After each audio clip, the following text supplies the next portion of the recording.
Arnold Schwarzenegger, एक ऐसा बंदा जिसने जिस भी फील्ड में कदम रखा हमेशा टॉप पर पहुंचा। फिर वो बॉडी बिल्डिंग हो, मॉडलिंग हो, बिजनेस हो, एक्टिंग, पॉलिटिक्स या फिर मिलिट्री, हर फील्ड में इस बंदे ने टॉप पर कदम रखा। और इनकी एक फेमस लाइन भी है कि रगड़ के मेहनत करो। आप अपने लाइफ में जो भी बनना चाहते हो, रगड़ के मेहनत करो। मेहनत से वो सब कुछ हासिल किया जा सकता है। आज दुनिया में जो भी टॉप पर हैं, चाहे वो एलोन मस्क हो, क्रिस्टियानो रोनाल्डो हो या फिर उसेन बोल्ट, इन सभी ने अपने लाइफ में रगड़ के मेहनत की है और इसीलिए आज ये अपने फील्ड में टॉप पर हैं। तो आर्नोल्ड ने अपने लाइफ के उतार चढ़ाव के ज्ञान को निचोड़ करके एक इवेंट में इन्होंने 50 मिनट की एक ऐसी स्पीच दी थी जिस स्पीच से लाखों लोगों की जिंदगी बदली है और उसे आज भी लाखों लोग लूप पर लगा करके सुनते हैं डेली।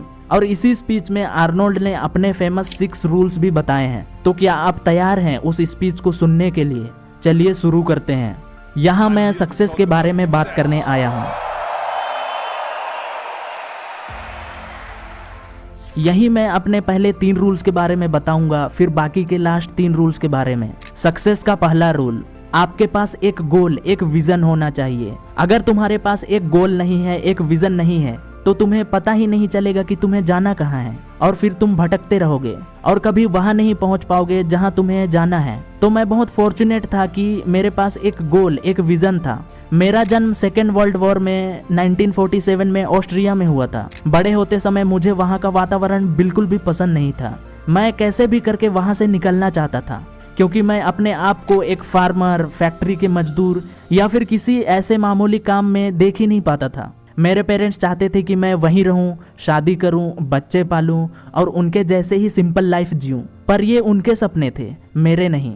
ऐसे एनवायरनमेंट में रहते हुए भी मेरा गोल, मेरा विजन पता नहीं क्यों बट पूरी तरह से अलग था, उन लोगों से बहुत ही अलग। और मुझे ऐसा लगता था कि मैं कुछ यूनिक, कुछ बड़ा करने के लिए ही बना हूँ। मुझे याद है जब मैं 11 साल का था, एक दिन स्कूल गया, वहाँ उन्होंने एक डॉक्यूमेंट्री दिखाई और वो थी अमेरिका के बारे में। उसमें दिखाए गए थे लंबे लंबे स्काई स्क्रैम्स, ऊंची बिल्डिंग्स, बड़ी बड़ी ब्रिजें, 6 लैंड हाईवे। और यह सब देख करके मेरे दिमाग में एक ही बात थी कि यही वो जगह है जहां मुझे जाना है, जहां मुझे रहना है। मुझे अब अपने जगह पर रहना नहीं था, मैं अमेरिका जाना चाहता था। पर सवाल ये था कि अमेरिका कैसे जाएं? उस जमाने में वो एरोप्लेन की ट्रिप बहुत ही महंगी थी, आज के जैसा बिल्कुल भी नहीं था। तो एक दिन स्कूल के बाद मैं एक स्टोर के पास से गुजरा जो अमेरिकन चीजें बेचता था। तो वहां मैंने एक मैगजीन देखी जिसके कवर पे था रेग पार्क, वो 3 टाइम मिस्टर यूनिवर्स था और मैंने उसे मूवी में भी देखा था। और उस मैगजीन के कवर पे लिखा था कि कैसे रेग पार्क मिस्टर यूनिवर्स बना और एक सुपरस्टार। मैंने उस मैगजीन को खरीदा और घर आ गया और फिर उसे बार बार कई बार पढ़ा। उसमें सब कुछ था, रेग पार्क का ट्रेनिंग प्लान, कैसे इंग्लैंड के एक फैक्ट्री टाउन में वो रोज 3 से 4 घंटे वर्कआउट करता था, mister Europe, mister great Britain और फिर मिस्टर यूनिवर्स जीता और आखिर में कैसे उसे हरकुलस की मूवी भी मिली। मैंने पढ़ के सोचा, वाह, ये तो मेरी लाइफ का ब्लूप्रिंट है। मुझे भी रेग पार्क की तरह बॉडी बिल्डिंग चैंपियन बनना है, मूवी में आना है, करोड़पति बनना है और फेमस होना है। क्या तुम जानते हो कि उस वक्त मुझे कितना एक्साइटिंग फील हुआ था जब मुझे पता था कि मुझे कहाँ जाना है। सोचो, ज्यादातर लोगों को पता ही नहीं होता है कि वो कहाँ जा रहे हैं, पर मुझे पता था कि मैं बनूंगा एक बॉडी बिल्डिंग चैंपियन, बिल्कुल उस सुपरस्टार की तरह।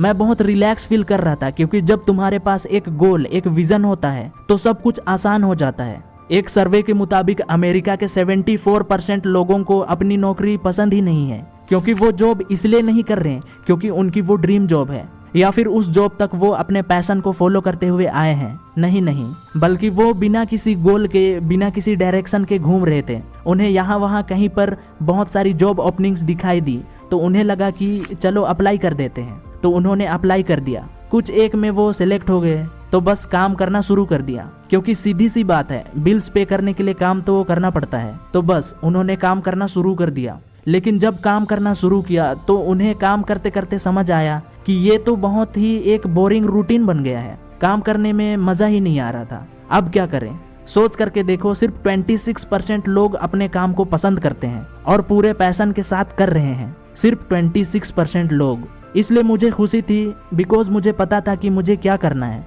जब मैं घंटों हैवी वर्कआउट करता था तो लोग मुझे देखते थे और कहते थे, आप तो 5-5, 6-6 घंटे वर्कआउट करते हैं मगर आपके चेहरे पर हमेशा एक स्माइल दिखाई देती है।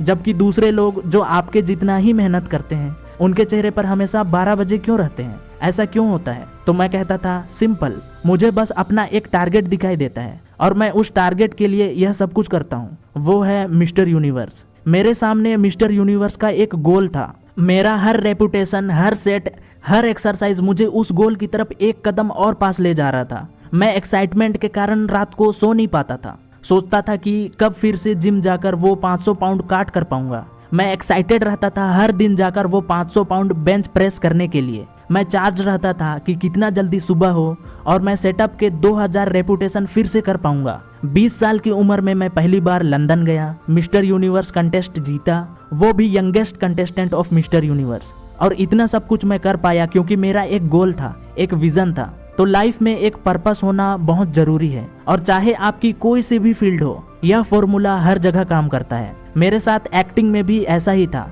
जैसे Conan the barbarian movie shoot करते वक्त मैं एक स्वॉर्ड हाथ में पकड़ के बिना कपड़ों के चट्टान पर स्क्रॉल कर रहा था। मेरे घुटने और कोहनियां छिल गए थे, खून निकल रहा था। 10 टेक्स के बाद डायरेक्टर ने मुझसे कहा, आर्नोल्ड मुझे माफ करना, एक और क्लोजअप चाहिए, तो क्या तुम कर सकते हो? मैंने जवाब दिया, मुझे कोई दर्द नहीं हो रहा है, क्योंकि दिमाग में मैं वो सीन विजुअलाइज कर रहा हूँ कि जब यह सीन सही से हो जाएगा तो कैसा लगेगा। इसलिए चाहे 50 टेक लगे या 100, मुझे फर्क नहीं पड़ता। मैं वो परफेक्ट सीन का विजन देख पा रहा था। जब तक सही नहीं मिलता मैं करता रहूंगा। इसी तरह पॉलिटिक्स में भी मेरा विजन बहुत ही क्लियर था। मैं कैलिफोर्निया का लीडर बनूंगा और यही था जो मैं ज्यादा से ज्यादा कर सकता था। क्योंकि मैं अमेरिका में पैदा नहीं हुआ था तो प्रेसिडेंट नहीं बन सकता था। तो कैलिफोर्निया जो दुनिया की 5th लार्जेस्ट इकोनॉमी है, उसका गवर्नर बनना मेरे लिए बहुत बड़ा अचीवमेंट था। यहाँ तक कि लोग कहते थे कि ये तुमसे नहीं होगा, तुम छोटी पोजीशन के लिए ट्राई क्यों नहीं करते। पर मैंने सीधे गवर्नर बनने के लिए रेस ज्वाइन की और 2 महीने बाद मैं जीत भी गया, क्योंकि मुझे पता था कि एग्जैक्टली क्या क्या चेंजेस लाने हैं कैलिफोर्निया में। एक चीज मैं आपको बता दूं कि अपने गोल को विजुअलाइज करने से और उसके पीछे फोकस्ड तरीके से काम करते रहने में एक तरह का अलग ही मजा आने लगता है। फिर वो दौड़ भाग थकान नहीं बल्कि मजा देती है। आप थक नहीं सकते। तो यह था रूल नंबर 1। चाहे आप जो भी करो, आपके पास एक विजन, एक पर्पस होना चाहिए। सक्सेस का दूसरा रूल, पैसिमिस्ट लोगों की मत सुनो। जब मैं अमेरिका जाने और बॉडी बिल्डिंग चैंपियनशिप बनने की बात करता था तो मेरे माँ बाप और सब लोग कहते थे कि ये इम्पॉसिबल है, पैसा कहाँ है, बिना पैसे के वहाँ जाके करेगा क्या, अमेरिका में कोई तेरा वेट नहीं करेगा, वहाँ पहले से ही बड़े बड़े बॉडी बिल्डर्स हैं। पर मैंने प्रूव किया कि यह हो सकता है। क्योंकि लोग इम्पॉसिबल कहते थे तो मैं सुनता था पॉसिबल, क्योंकि मैं ये चीज मानता हूँ कि जैसा नेल्सन मंडेला ने कहा है कि सब कुछ इम्पॉसिबल होता है जब तक कोई उसे करके ना दिखा दे। तो मैंने सोचा कि वो कोई मैं ही बनूंगा। पहले कभी नहीं हुआ, ठीक है, तो मैं करूंगा। लोगों के नो को मैं यस समझा और बॉडी बिल्डिंग के बाद जब मैंने मूवी ज्वाइन करने की कोशिश की तब भी यही सेम चीजें बोली गई। जब मैंने एक हॉलीवुड एजेंट को बोला कि भाई मैं मूवीज में आना चाहता हूँ, तो उसने कहा क्या मजाक कर रहे हैं आर्नोल्ड यार। उसके बाद एक स्टूडियो एग्जीक्यूटिव को जब मैंने बोला कि मैं लीडिंग रोल्स करूंगा फिल्म्स में, तो वो हंसने लगा और बोला भाई ये इम्पॉसिबल है, तेरी ये जो लुक है ये चलेगी नहीं, इसमें body builders don't work in Hollywood, यह सब 20 साल पहले ही खत्म हो चुका है। और तेरा ये एक्सेंट, अगर तू वेट भी कम कर ले फिर भी एक्सेंट का क्या करेगा, जर्मन एक्सेंट से लोग डर जाएंगे। हॉलीवुड में आज तक कोई फॉरेन एक्सेंट वाला लीडिंग रोल नहीं कर पाया। और तेरा नाम श्वार्ज़नेगर क्या है, कौन प्रोनाउंस करेगा, इसे तो भूल जा यार। ये सब हो रहा था मेरे साथ। तो इमेजिन करो कि हर एजेंट, हर स्टूडियो वाला, हर मैनेजर यही बोल रहा था, इसी तरह की बातें कर रहा था। Do you know I didn't give a shit. मुझे अपने ऊपर बिलीव था कि मैं लीडिंग रोल करूंगा। मैंने बॉडी बिल्डिंग्स की जर्नी से सीखा था कि सब कुछ मेहनत का ही खेल है। मैंने खुद से कहा कि बॉडी बिल्डिंग में मैं रोज 5 से 6 घंटे वर्कआउट करता था। अब एक्टिंग के लिए भी यही सेम डेडिकेशन दिखाऊंगा। मैंने इंग्लिश पढ़ने के लिए कॉलेज भी ज्वाइन किया, वॉइस एक्सेंट और एक्टिंग क्लासेस भी ज्वाइन की। मेहनत मेहनत मेहनत, बस मेहनत। फिर मूवी मिलना शुरू हुई। 5 साल के अंदर मैं हॉलीवुड का सबसे बड़ा स्टार बन गया, और वो भी हाईएस्ट पेड हॉलीवुड स्टार, क्योंकि मैंने उन लूजर्स की नहीं सुनी जिन्होंने कहा था कि इट्स नॉट पॉसिबल। पॉलिटिक्स में भी लोग यही बोल रहे थे कि नहीं, यह नहीं हो सकता। फिर भी मैं कैलिफोर्निया का गवर्नर बना। यह रियलिटी है दोस्तों कि अगर आप पेसिमिस्ट लोगों की बातों में आ गए तो आपका कुछ नहीं होगा। अगर मैं बॉडी बिल्डिंग से लेकर शो बिजनेस और पॉलिटिक्स तक सबकी नेगेटिविटी सुनता तो आज मैं यहाँ तुमसे बात नहीं कर रहा होता, शायद ऑस्ट्रिया में ही धक्के खा रहा होता। रूल नंबर 3, मुझे इतना गुस्सा आता है जब लोग मुझसे कहते हैं कि उनके पास जिम जाकर 45 मिनट का भी वर्कआउट करने का टाइम नहीं है, या फिर कोई और काम जिसे कि वो 1 घंटा करें और वो फिजिकली और मेंटली इंप्रूव हो सके। इमेजिन करो आज से आप रोज 1 घंटा हिस्ट्री सब्जेक्ट पढ़ना शुरू करते हो। अब सोचो 1 साल में 365 दिनों के 365 घंटों में आप कितना कुछ सीख जाओगे। या फिर कोई और सब्जेक्ट या कोई और टॉपिक जिसके बारे में आप पैशनेट हो, उसे कंसिस्टेंटली बिना बहाना बनाए 1 साल तक पढ़ो या करो, तो उसमें आप कितना ज़्यादा अच्छे हो जाओगे। इमेजिन करो कि कोई बिजनेस जो तुम डेवलप करना चाहते हो, रोज अगर उस पर 1 घंटा भी काम करते हो तो 1 साल में वह कितना बड़ा बन सकता है, कितना कुछ आप उसमें हासिल कर सकते हो, और वो तुम्हें कितना दूर तक ले जा सकता है आप उस बारे में सोच भी नहीं सकते हो। और इसीलिए ये चीज मुझे बहुत ही गुस्सा दिलाती है कि 24 घंटे एक दिन में होते हुए भी लोग कहते हैं कि उनके पास वक्त नहीं है। अगर 8 घंटे आप सोते हो, 8 घंटे जॉब करते हो, तो फिर भी 8 घंटे बचते हैं। हो सकता है 2 घंटे आप ट्रैवल करते हो, इसके बाद भी 6 घंटे आपके पास बचते हैं। क्या करते हो उस टाइम का, सोच कर देखो। मैं भी उस टाइम में आप लोगों से मिलते हो, खाना खाते हो, एंटरटेनमेंट या कुछ करते हो, मगर तुम्हें ये क्लियर समझ में आ रहा होगा कि कितना सारा टाइम फिर भी बच कर आता है। अगर हम ये सारा टाइम ऐड करके देखें, अगर तुम अपना टाइम ऑर्गेनाइज करके, अपने काम को ऑर्गेनाइज करके देखो, तो कितना सारा टाइम 1 साल में तुम्हारे पास निकल कर आता है। जब मैं अमेरिका आया था तो कॉलेज जाता था, मैं दिन में 5 घंटे वर्कआउट करता था। मैंने कंस्ट्रक्शन में भी काम किया है, क्योंकि उस टाइम बॉडी बिल्डिंग्स में पैसा नहीं था, मेरे पास फूड सप्लीमेंट्स